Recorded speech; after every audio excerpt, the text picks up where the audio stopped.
first must commend NIPS for what they have done in terms of a national payment infrastructure. But the key lessons in Nigeria, I would describe it very interesting, is that when you have, about 3 lessons, when you have 2 or 3 different agencies of government and the private sector driving different components of what should be an integrated data public infrastructure, you tend to have this silo implementation in which one may be going faster than the other without coordination. And the clear example in Nigeria was that a digital identity system, a central bank, for example, waited perhaps for a digital identity system, according to the stories which we have gathered, when none was in place, working with a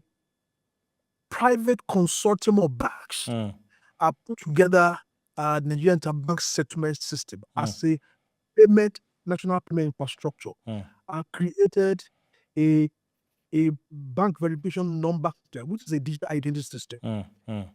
Eventually, when another agency of government, which is the Ministry of Internal Affairs, got ready years after and started the digital identity system, we now have a situation where we have 2 national identity systems, the bank verification number and the Nigerian NIN, which are standing separate, and there are now attempts to bring them together, and of course there's a whole lot of friction and so on. But what is more starking in terms of reality is that over the last 5 years in Nigeria, which I always pointed to, is a classic evidence for the world to learn. Digital identity in Nigeria have been growing at about the pace of 15 million new additions every year. To the extent now that we have virtually now about 95% or 93% adult coverage.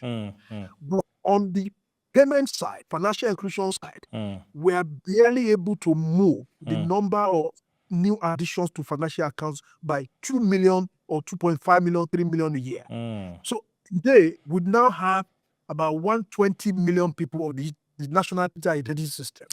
But we have just about 70 million thereabout on the national payment on the national payment infrastructure. If we had implemented these 2 systems in coordination by a centrally coordinated agency of government, not even by the presidency, we will not have a situation where we have a 40 million gap between identity and payments. That should have been a low and given opportunity. By now, if we have done the Indian model or the Brazilian PIX model, which were integrated system, UID, Universal Identity System, and Universal Payment Infrastructure together integrated. As soon as anyone gets identity, they automatically will be able to get information account. So we should have been able to have, if implemented a non-silo system by today, 150 million, 110 million financial accounts, but we're only 70 million. That's the biggest opportunity. That's one of the biggest miss in financial inclusion program that anyone should talk about